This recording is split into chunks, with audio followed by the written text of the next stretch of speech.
Prepare yourself, for you're about to learn. You say you don't support reparations. Why not? Not everybody suffered equally.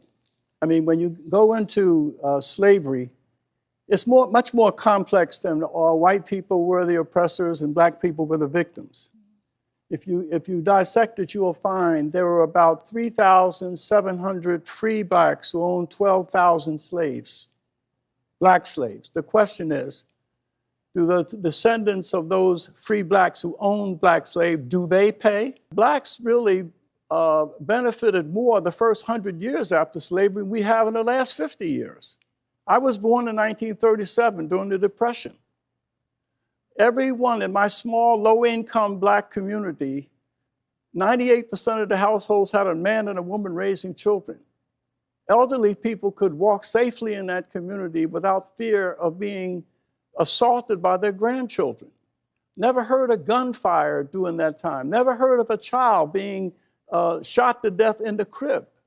But there are 50 children today who have been shot and killed in our cities. If you're talking about remedies, we've got to look beyond saying that every solution has to have a winner and a loser, that blacks can only benefit if whites lose. We have to be defined more than just victims of oppression. When whites were at their worst, blacks were at their best. When we were denied access to hotels, we built our own. We have to communicate to our people the history of how they achieved in the face of oppression. But if we continue to sit back and say all of the challenges that we face in out of wedlock births of violence, that somehow the control of that is in the hands of white America, and therefore until white people change, there's nothing that we can do. This sets up a terrible situation for this nation. The big crisis facing America is not racial. It is the moral and spiritual freefall that is consuming our children.